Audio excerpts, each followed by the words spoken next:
Welcome to another episode of Tooth and Claw TV.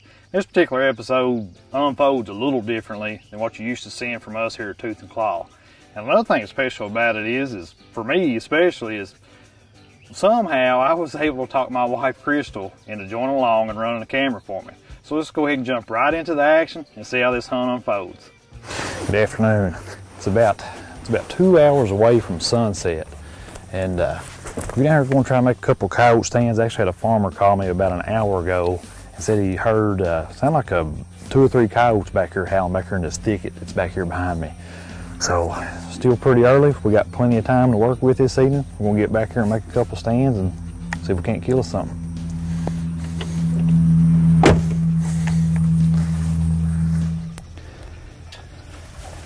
Whoa, stay right there. There's a coyote out there. All right, come on. All right. It's just right there on that hillside right there. You see it there? I think so. Turn your camera and get on it.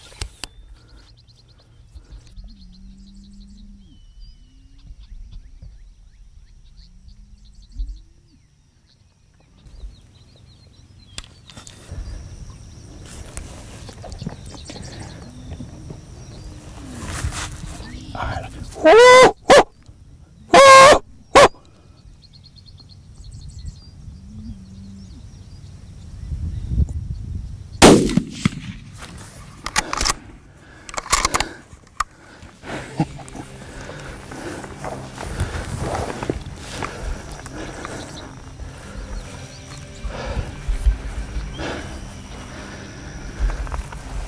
Alright, we got a coyote down. Was coming up here to make our second stand. And as me and I got Crystal on the camera, as we was coming through his fence here, as we got through, I spotted this coyote. We must have jumped it up right here, so we didn't have time to start calling. Just went up there and sat down, which we scrambled to get together. But just sat there and watched him see what he was gonna do, and he calmed down, sat down, was yawning. Said he's laid up here asleep. We was gonna go on and make another set, but had coyotes down some pretty tall grass. We're gonna go on up there and drag him on out there and then make us a stand real quick. So come on, Chris.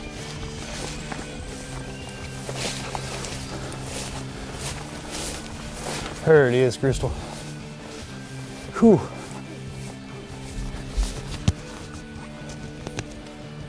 It's rough trying to find these suckers in this tall grass.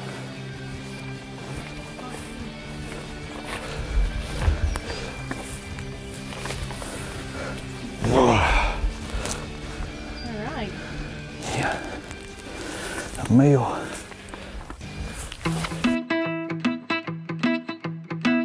Hello, I'm Mike Harden. I'm Assistant Director with the Division of Fisheries.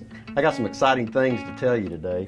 I've been fishing all summer. Of course, I fish whenever I have time. And let me show you, if you're looking for a place to fish or you're new to Kentucky, then we've got some tools on our website that you're going to find interesting. And I've got it up here on the screen now. Come with me and take a look. If you get to our homepage, Kentucky Fish and Wildlife's homepage, look over on the left-hand side of your menu and hit Find a Place to Fish. And from there, you can search water bodies by different type, by county, by city, by the species that you're wanting to fish for, or you can just scroll down if you know the lake that you're wanting to try out more information on it and take a look. And what we did this summer, we've been stocking saugeye in several of our lakes here in central Kentucky. And if you don't know, saugeye is a cross between a sauger and a walleye. It's a really good fish to eat, and these are getting about 3 or 4 years old, getting some size to them. And we were really wanting to find a place to fish and try them out. Gist Creek Lake over here in Shelby County in central Kentucky. Let me show you. Come with me and look right here. If you scroll down, you can find Gist Creek Lake and click on it. And there will you find all kinds of information on Gist Creek Lake.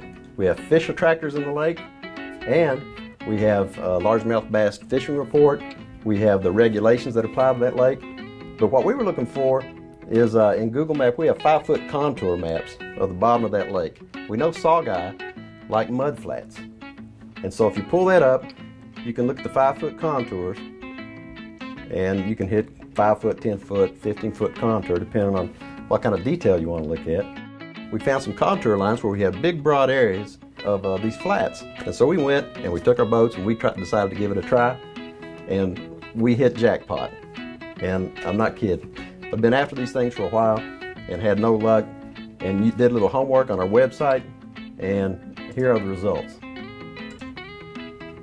Here we go. This is my son Bridges and I. We went out and I'm sorry to say I taught him pretty good, and he outfished me probably 2 to 1.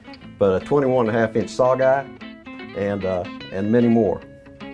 We ended up, I think, over 3 days with 15 saw guy. So if you like to fish and you're just not quite sure where to go and you need more information, use the tools we have for you. We're angler friendly. We love to fish just as much as you do. So come and take a look. Well, we've got us a coyote down. We set out this evening to try to make 2 stands. We made our first stand, didn't have any luck. And we was making our way to our second stand. As we was going through the fence, we jumped up this coyote right off this hillside. Sucker come right down this little drainage here and come up on this other hillside here on this taller grass and just sat down and tried to look back to see us. You know, he heard something come through the fence, but he never did smell us or see us. We scrambled, got set up, got the camera on him. I got my Swagger bipod stretched out there, got down on the gun, and made about probably 160 or 170 yard shot. Man, at 22, 250, absolutely hammered him. And you know, we didn't call this coyote up, but man, we come on this place to kill coyotes. The farmer wants us to kill every coyote we see, and that's what we've come and done. We got the coyote down, and man, I'm pumped.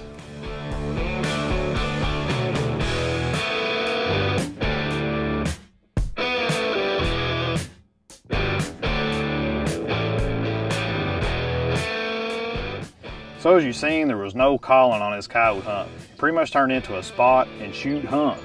And this particular farm we're hunting, our sole reason to be there is to kill coyotes. That's exactly what the farmer wants from us, and that's exactly what we're doing. And this happens to be part 1 of this hunt. So make sure you catch our next episode for part 2, and thanks for joining us on Tooth and Claw TV.